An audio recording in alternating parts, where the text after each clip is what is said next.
Hi everybody, we have Stephen Leckie, an Associate Director at Howes & Howes with us today, and we're going to be talking all things property, Dubai, London, anything really. So I think we'll start by just knowing a bit more about Stephen. I mean, I know a lot of people already know your story, but for people that don't, how does a South London boy end up in Dubai? Yeah, enough of the South London boy. I wasn't born in South London. I was actually born in the north of England, but my depending on where my dad was working was where I was living. Oh. So am I South London? I went to school in South London. Yeah. Okay. But so I've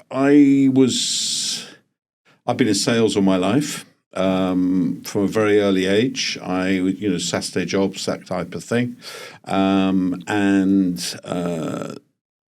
always sort of customer facing, always sort of either in a service industry. I started off actually when I was at school working in restaurants. No way. Interesting fact, I was one of the first employees of McDonald's in England. No. Imagine. That's your claim to fame. I opened up the second McDonald's in UK. Where was the second McDonald's? In the Haymarket in central London. You should put that on your CV. Still at school, by the way. It was my, I think I worked on Friday nights and Sundays. Wow. Asked me how much I earned. Go on, how much did you earn? So I started on a salary of 40p an hour. So similar to what you earn now? Something like that, although, a little bit more. But yeah, 40p, what's that in dirhams? Oh, that's... Is that like 2.5 dirhams an hour? 3 dirhams an hour? You know what? You've lived here for 22 years. I think it's around 2 or 3 dirhams an hour, wow. Imagine. I could live on that as well. I was one of the richest guys at school. Wow. I had more money to spend. They probably came from richer families. So look, I was sales. Majority of my sales life has been in the car business. I was selling Porsche for many years. That's my first job, believe it or not. I got a job selling Porsches in London, and then Land Rover, Range Rover, and then eventually Rolls-Royce and Bentley. I sold a Bentley to a really young Indian guy who lived in a place called Dubai. He spent, I really looked after him. He was really pleased with the way I looked after him. And he then spent like 2 years trying to convince me to come over to Dubai and work with him because he was thinking about starting up a car business here. So it wasn't a quick come to Dubai and you moved. Honestly, I didn't even know where Dubai was. I mean, wow. I'd heard about the Middle East because when you're in the luxury car business, a lot of and you're in certain companies, you get approached quite often, do you want to come and work in the Middle East, etc. And when they sort of tell you that the allocation of Porsches in Dubai at the time was probably around 20, and I was probably selling that a month in London, I thought, Well, there's not much point, really. But interestingly, I did eventually, for one reason or another, decide to take him up on his offer. And he paid for a long weekend for me, and he brought me over to the UK. And, never really looked back. 3 months later, I was moved here. And you continued to do car sales in Dubai? I did work in the car business for I think around a year, maybe 18 months. And that, for one reason or another, that business didn't work out. And I then started to think about, actually, I'll go back to the UK because I was missing stuff that was going on there. And you probably don't remember this, but July the 15th, 2005, or thereabouts, July the 7th, 2005, that's where all the bombs went off in London, and there was lots of terrorist attacks, if you remember. Well, I was there interviewing, and I thought, this is not for me. I'll go back to Dubai. So I went back to Dubai. So it's always been as safe as it is now? Dubai? Yeah. Oh, good heavens, yeah. Wow. Yeah, I think so. I mean, driving down Sheikh Zayed Road wasn't that safe. It's a lot safer than it was now, believe it or not. And even people driving down Sheikh Zayed probably don't think it's that safe even now, but it was a lot more dangerous unfortunately, back in the day. I haven't quite changed over my licence yet. I think I'm going to hold on that one. Well, I think you spend the first year or so driving defensively and you'll be fine. So I came over, came back. I met a couple of ladies who were just setting up a real estate company here, and they said, come and work for us. And I've always been interested interested in property. As you probably know, in the UK, real estate agents don't get paid very much, and it's not something that you really want to change your career at the age of 35 or 40 to go back into a new career and get paid a small amount of money. So, but the property was starting to boom here, and never looked back. Loved it ever since. And did you find that the way you sold cars was very similar to how you sold real estate, or it was a complete different ball game? So I was never in the volume in car industry. It was much more of the luxury end. So a lot of that had to do with relationship building and understanding what people were looking for and trying to help them go through that purchase process. And I think I work on off-plan only properties, so I think it's very similar. You tend to make also a longer-term view of it. So it's not just someone coming in and saying, I need a new car. People don't need a Rolls-Royce or Bentley. They don't need a Porsche. They really don't. Really? They want them. No, I thought I need one. No. Well, you don't really need one. It's much more of a heart decision. Yeah. And I think that's where is similarities to property. And a lot of people I know who have been in the car business and then have entered into the real estate business have done very well. It's quite process-driven, car sales. Right. And I think, and I'm always harping on about the fact that actually working with properties, any sales job is process-driven. So I think that's what you learn in the car business is changing that process and adjusting that process to anything you sell. And who was a harder clients, do you think? People buying cars or people buying real estate? Well, people buying Porsche were a lot easier than people buying Bentleys and Rolls Royces, and I'll tell you why. People who are buying Porsches are buying because they're probably real motorheads. They love cars. Yeah. And people buying Bentleys and Rolls Royces tend to be incredibly successful entrepreneurs, business owners, employers, and they're a litigious lot as well. So anything you do wrong or say wrong, you could be in a lot of trouble. Right. Because they have solicitors and lawyers on hand the whole time. Whereas Porsche buyers are a lot different. So your clients, are they people that know real estate very well, are buying for the sake of buying to invest? Are they buying for their families? Who are your clients? So it's changed over the years. I think originally back in the day, 2005, people were just buying to flip. They were buying to sell. It was very much a speculative market. And that has changed over time. There was a whole period where people were just buying to let. Nowadays, and I'm sure it's the same for you getting this, it's all about people coming to live here.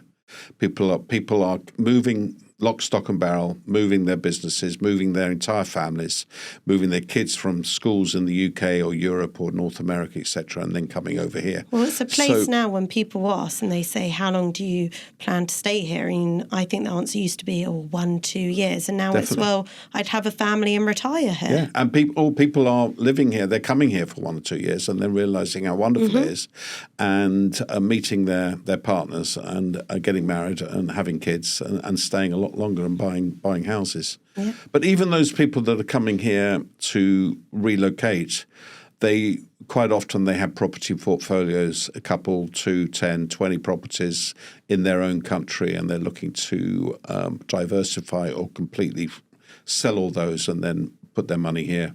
So I'm talking to a lot of investors who also happen or may also plan on moving here.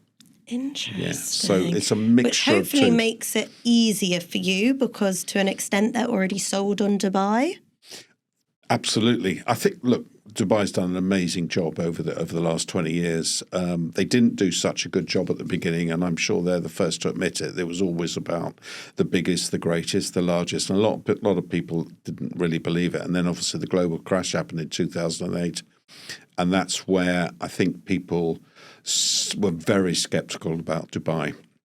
But since then, Dubai's PR has done an exceptional job, and also the government has done an incredible job. They've started to deliver on many of the things they said they were going to do, not least the Burj Khalifa, etc., but things like the canal, like the new Palm, etc. You know, the beach, the coastline, increasing the coastline. All those sorts of things are starting to happen, which they talked about, and we thought, really, they're going to do that, really? And now they're doing it, and they're doing it immensely fast pace. Exactly. Expo City, for instance, the new airport, all those things that are going on. It's just incredible what they've done. And now you don't really have to sell Dubai. There's a lot of questions you get asked about living here, about opening bank accounts, legal stuff, setting up businesses, visas, golden visas, and that type of thing. But actually having to sell Dubai, no, I think Dubai's done an amazing job. Hopefully your job is a bit easier 20 years later than it was when you first started. I don't think my job's any easier. I just think you get better at it. It's you learn the pitfalls. You learn who's serious and who's not. You learn the best things to offer people. You learn a lot more about the market. You have a much better story to tell people when you've been here a long time. I don't think it gets any easier. In fact, I still think it's a very hard job being in real estate. So what's your kind of, somebody that's starting up in real estate, what advice would you give them? What's, your biggest takeaway, or maybe your biggest red flag that you've seen or something like that? I was asked this today, actually. Patience. Patience, really. Patience is probably the one thing that I see lacking in a lot of people who come into Dubai for one reason or another. And certainly, I think probably in any industry, if you're coming here on a new job, and to understand how life works here in Dubai, you need patience, because it isn't the same as where you live. It isn't, the rules, regulations are different. The processes when you're interacting with the authorities, etc., is quite different. I'm sure, you haven't changed your driving license yet, but you have probably rented a property, etc. Yeah. All those things are quite different. Yeah. And if you're sort of set in your ways, or you're used to one way, I'm pretty sure you haven't written a check in your life, have you? It felt like I went back 100 years, honestly. Exactly. But here in Dubai, you're writing checks, which is a bit odd for a lot of people. So I think paying crypto. Sorry? Or paying with crypto. Paying crypto, yeah. That's one thing. So I think I've forgotten your question now. What was it? Your biggest piece of advice? Biggest piece of advice? Patience. Patience, definitely. Patience. And if you're getting into real estate, the company you work for hopefully will have a good training facilities, etc., for you, somewhere you can learn from, have a mentor, etc. Yeah. And they will tell you how to do the job. Did you have a mentor? No, because we were fumbling in the dark. We had no idea. You had to learn for yourself. We were selling sand, basically. There was, the marina didn't exist, Wow. Or they did exist, but there was no one had finished anything then, or they were about to finish it. So no, I think we were all trying to discover how to work. So I know you say it doesn't get easier, but to an extent, having the amount of developers now that you can work with and developments that there are to sell, surely that is easier for you. On the contrary. Really? It's far more confusing, because there's so many good projects out there. There's so many new developers coming into the market. There's old developers and what they've done, and then maybe they're actually improving their ways. They're changing all the time. No, I think I think it must be really difficult for people entering the market with the amount of choice. I know that our clients have got so much choice. They're having a problem. So do you kind of, when your clients come to you, do they kind of have exactly in mind what they want, or they just say, Stephen, we trust you, tell us, what we should do? I don't think anybody ever says to me, I trust you, I'm a real estate agent. I think after a short while of being in my company and actually spending an hour or two, then yes, I think there's a trust element that happens. And I think that's very important. That's one of the things I would always advise a new person coming into this business is that your greatest feat is to build trust with your clients, and you have to do it very fast. Mm-hmm. Again, I've forgotten your question. These are really good questions. Sorry. Go ahead. We need to rewind on it. What was it? It was your clients. Do they just trust you, or do they, Clients have an idea of what they want to do, and my job is to understand that strategy, understand their end goals, and to find the best solution. every real estate agent gets the same question. Oh, just send me what you have, or send me a few properties. No, I'm not going to do that. I know there are real estate agents out there that do that, but that's not the way I do things, or many of my colleagues do. We want to really understand what your strategy is, what your end game is. Yeah. Yes, we need to know what your budget is. Yes, we need to know what your timeline is. But really, what's your exit? Why are you buying property in Dubai? And it's interesting, quite often people don't really have an answer. They say, oh, I want to make money. Okay, so everybody wants to make money. Tell me how you think you're going to do that. Are you going to buy to sell? Are you buying to rent? Are you buying to flip during construction? All these different options. And then you can start introducing all the different ways that you can make money in Dubai. And that's, I think, to a certain extent, I'm lucky that I've been doing it a long time, and I have probably a lot more confidence than other people, and I also have a lot of product knowledge. Yeah. And also, I've kind of been asked all the questions that there are. So, there isn't a question. Well, let's see if today there's a question maybe that you haven't been asked. Yeah, go ahead. Oh, well, I'm sure you've been asked this one, but obviously we talk a lot about, client relationship and having that trust. But what about your relationships with developers? Is it a lot harder for you to trust them? Are there developers that, have done things that means you won't work with them? What do you look for when working with developers? There are plenty of developers that I won't work with because over the years they have shown that they can't be trusted to deliver what they say they're going to deliver, or they don't treat their clients particularly well. I hark back again to if you consider a one-bedroom apartment in Dubai is what, £200,000, £1 million dirhams, etc. Mm-hmm. That's about the cost of a Bentley. Mm-hmm. Now, I can't deliver a Bentley with a scratch on the side, or a flat tire, or a rip in the leather. And yet there are developers out there that you will go to their properties on handover, and the tiling is sort of out of kilter. There's paint on the doors. That's a very good analogy. And you think to yourself, well, hang on a minute.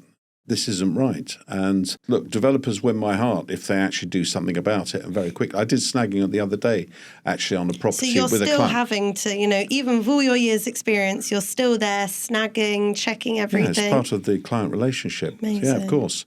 I did snagging the other day, and you can do snagging and people will just walk around and they won't even write down what you're saying. Oh, yeah, we'll fix that. And I'm not naming names, but there are some developers that do that. And the ones that I was with the other day, they had I started saying, oh, well, look, there's a little bit of dirt there, there's this. And within 5 minutes, they had 10 people in a 2-bedroom apartment, cleaning, fixing, everything. That's what you want to see, isn't it? Exactly. That's they seem to care. And I believe they cared. And the property was great, and there wasn't much wrong with it anyway. But amazing. You got look. I'm sure you've only been here for a short period of time, but I'm sure you've heard some horror stories about some of the developers here who, they treat people as if they are a number.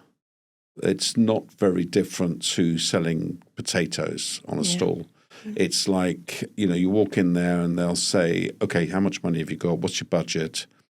They don't talk about the property they're selling. They don't build the love and the appreciation for what you're actually creating. And can you always tell straight away if a developer is like that or not? Or sometimes, Sometimes, yeah. Yeah.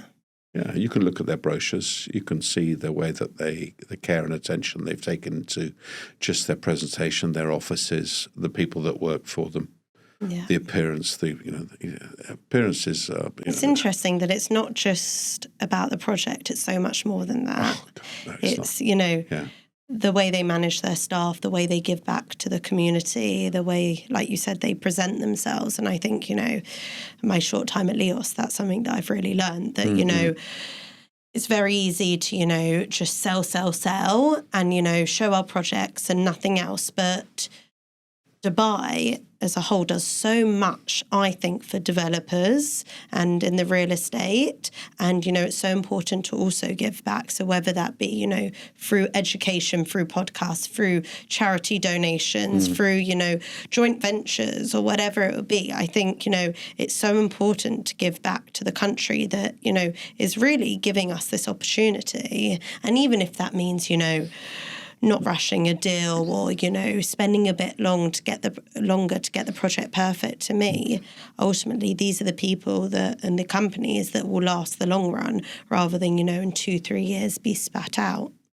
I'm the skeptic because I'm from the UK, and that isn't always the case. There are some developers that are in the market, and they've been here for quite some time, and they're still delivering below par properties.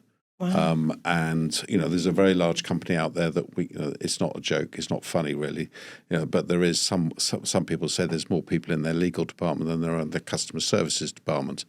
And then when you look, everybody's in this. Everybody's in it for the money. Of course, everybody's here to make money. Leos is here to make money. I'm here to make money, and every developer out there has to be profitable. Otherwise, they can't feed their families and they can't feed their staff. So, but you can tell very quickly when you go to a developer and you can start talking to them that they are purely interested in money and making money rather than the overall picture, which is let's keep everybody happy, let's look after the investors, let's leave something on the table for anybody buying from us, and we really care, and they show that they care. And some of the larger developers are very good at that, and some of the larger developers are really poor at it. So, yeah. So what happens if you meet one bad egg? Does that represent the whole company? What do you do second chances when working with people? Because obviously some of these companies that you work with, there could be between 50 to 500 people. How do you kind of choose who you work with and kind of, be open to kind of, not judging them by the first page? I think everybody deserves a second or a third chance, but they don't deserve a fourth. Okay. First, second, and third, I agree with you. So have you had to sometimes get to that third chance? If I look, there's a developer recently, I'm sure we are in a lot of WhatsApp groups. Every developer has a WhatsApp group. Yes. They are giving us information all day long. My phone's in my pocket. I'm pretty sure that when I come out of this meeting with you, that there will be at least 30 or 40 messages from developers around Dubai pushing their wares. No, I think everybody's in the same boat. It's not just me. There's a certain developer that I removed myself from their WhatsApp group last week because they just let me down too many times. And when they let me down, they're letting my clients down. Yeah. So I'm telling my client. And I guess it reflects badly on you. Exactly. Yeah. So I'm telling my client this, X, Y, Z. And so the person in the sales department who's quite senior has made an error. I get that. That's fine. No problem. We can we can sort that out. That's my job. I'm the middleman. I'm the buyer's representative, so I can manage that situation. That's why I'm there, especially when your buyers are overseas and they're a bit untrustworthy anyway of anything that's been happening overseas. And then it happens the second time, then the third time. So, then that's it. I'm sorry, 3 strikes and you're out. Okay. Well, I think that's very reasonable. I think that's very reasonable. And I think people should say the same about me. If I make 3 mistakes, then I deserve not to be spoken to anymore. Oh, hopefully that hasn't happened to you. I'm sure it has. We're all human. We all make mistakes. But hopefully they're not expensive mistakes. But with developers, when you're buying property, it can be a very expensive mistake. Yes, that is true. Well, you have no strikes with me, which is good. Thank you. If someone gave you an unlimited budget, yes, what would your 30-second pitch to them be? What would you say to do with that unlimited budget? So I think the best thing to do is probably diversify. And if they have all the cash now, although I'm an off-plan specialist, I would love them to buy purely off-plan, but they don't necessarily have to do that. And maybe, first of all, they need to buy a home, probably to live in, and then maybe buy a few completed properties to diversify their portfolio, and then buy something off-plan as well. So okay. I think I do sometimes. And does it have to be penthouses? Does it have to be apartments? Does it have to be villas? That entirely depends on their strategy. If they're looking for yield, if they're looking for capital growth, if they're looking for seafront properties, waterfront properties, golf properties, etc. It all depends on what their preference is. Are they buying because they want to do holiday lets? If they're buying, they want to maybe stay there, they want their family. That's, again, I go back to where we qualify people and really understand what they're trying to do. And then we can recommend properties to them. It's so important. Just throwing properties out there. I mean, I get phone calls. You probably don't yet, but when you buy property here in Dubai, you get onto these lists. And I'm sorry, but real estate agents just call people willy-nilly, and you'll get calls and say, "Hi, it's Joe or something from I'm not going to say any names, but ABC Real Estate. I've got a great project for you. It's Damac, and it's a 2-bedroom apartment, and it's in XYZ area." And you think, well, you don't know anything about what how do you know I even can afford such a thing? You know what I mean? It's. They don't know the client. They don't know the client. You can't. There is a lot to be said. I mean, maybe there is something said to be specialising in a specific developer or a specific development. But just to start throwing out information to a client until you've actually understood what they're looking for or what their strategy is. And I guess if, we talked about this word at the beginning of our podcast before we started filming, where someone calls you bro, if you have these people that are calling you and, sometimes the Dubai attitude is they say like, trust me, bro, trust me. Would that make you run in the other direction? I'm probably not talking to the right person. He's not probably talking to the right person, actually, to be honest, if he started calling me bro. Look, everybody should be given a chance. It's not an easy job being a real estate agent. And, I think probably the worst thing that can happen in any sales situation is where someone is wasting your time on either side of the table.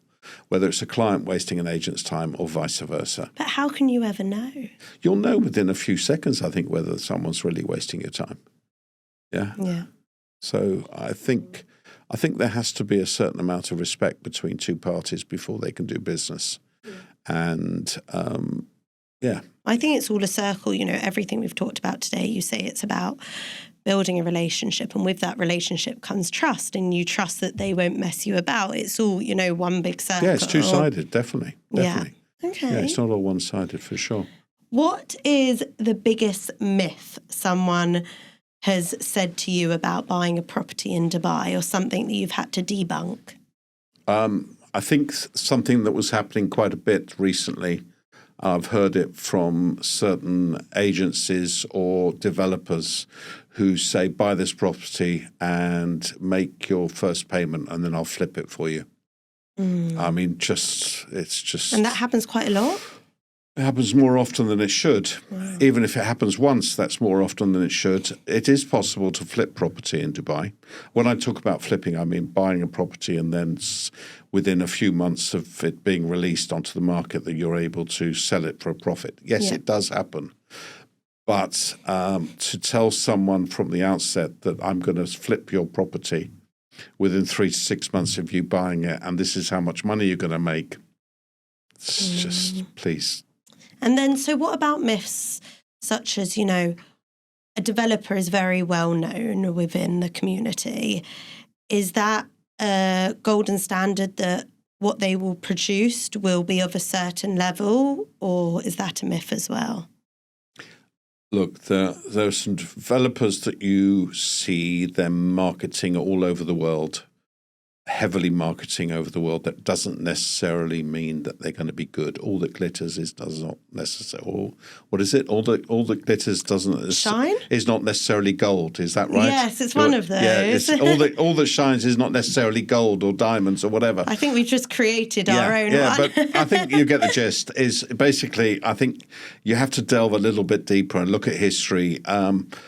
There are plenty of ways to find out the real truth about a developer, their reputation, and a development and building, etc., as to whether or not it's worthy of your money, and whether it's something that fits in with what you're trying to do in terms of your property purchase strategy. not all developers suit everyone. Yeah, for sure. Okay, interesting. Yeah. But that's my job, our job, and a job of a good real Otherwise, estate you wouldn't agent. have a job. I think I'll always have a job. I think there'll always be room for some kind of personal interaction between buyers and sellers. I don't think that it will ever happen that it's... I mean, you've seen a few companies out there that have tried it in the UK and the US, and they haven't worked. This sort of direct sales to sellers to buyers directly. Yeah. Doesn't really work. Yeah, interesting. Yeah. Okay. Sellers have other things they need to be doing. Yeah, I can imagine. That's why they need me. There you go. Have you ever had a ridiculous reason why a buyer has pulled out of a deal? You know, something like, I didn't like the cat that lived next door, or usually there's a reasonable reason that they have pulled out of a deal. Yeah, I'll be honest with you. There's very few people that have pulled out of deals with me. Interesting. Okay, it's very rare. And pulling out a deal is someone, I assume you mean, is someone said, yes, I'm going to buy that, and then they end up not buying it. Yeah. That happens a lot. But actually paying money and then deciding that you don't want to go ahead, I very rarely get to that stage. So the people that do pull out before they've put the money in, yes. Is it, because they get cold feet? Is it because they found something better? What are the main reasons? They don't normally tell me. Oh, no.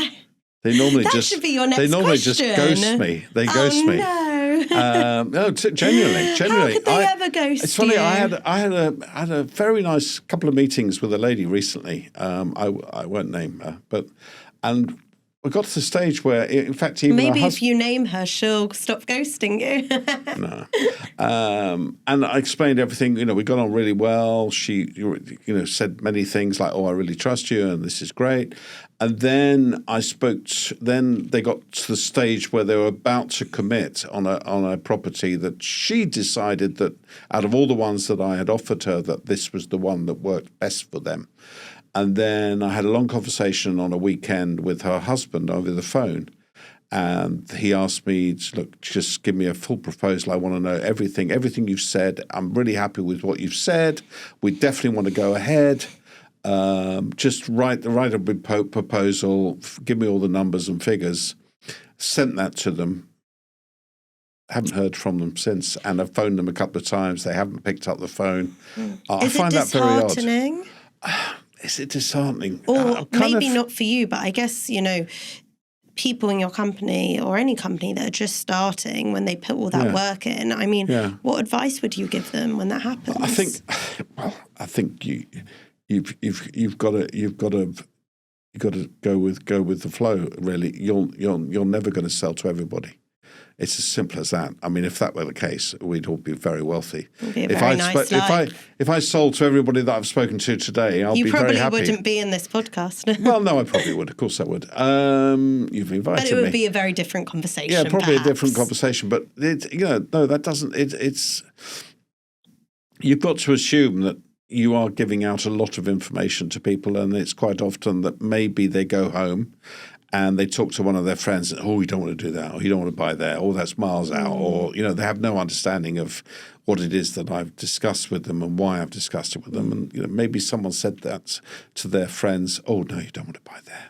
And she can't maybe come back to me and say, you know what, Stephen, we've thought about it, friends have put us off, etc. What else can we look at? They haven't done that. But then they went so far down the road with me that's possible. Look, for all I know, something terrible has happened in their family, and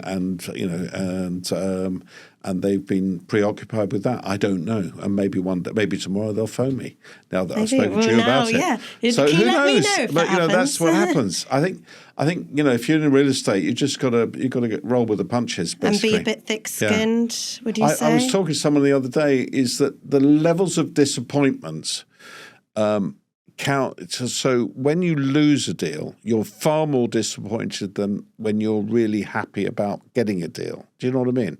So when you complete the sale, yes, you're happy, but that emotional gauge is far higher when you lose a deal, because quite often you're beating yourself up. You've done something wrong, and when this deal with this lady and her husband, etc., I'm thinking the whole time, what could I have done better? What did I do wrong? Why is this happened? And then it's all about you. Do you know what I mean? Yeah. Same with all relationships, isn't it? When they break up, you think sometimes it's out of your control, isn't it? Exactly. Well, everything's in your control, I think. Yeah. In the sales let's process. see if she calls tomorrow. Well, let's see. I'll let you know. You can have another podcast about it. I can tell you all about Part 2 coming away. Yeah, exactly. Any questions for me? So Leos, I mean, I know a little about Leos in that they are a UK. It's run by a British Chinese guy. Yes. Who started the company in the UK. Yeah. They've done around London. Have you been reading our bio? No, because I've been to your offices a couple of times. Do you know, it's very interesting. You talk about developers. There was a couple of ladies that came to our office just off the cuff, like cold called our office, which I always admire, that they don't just wait for people. And these two ladies came and they came and pitched Leos to us and asked us to come to your office, and you just opened this office, I think. So we came along. We sat in your theatre or your presentation room, etc. And I really liked what you're doing. Thank you. I've sold... I think definitely I can remember one deal I've done with you guys. But yeah, I'm waiting to see something finish from you, and I'm excited to do that. It must be can you quite just quite keep soon, your isn't it? diary free in a couple of weeks? Is it a couple of weeks?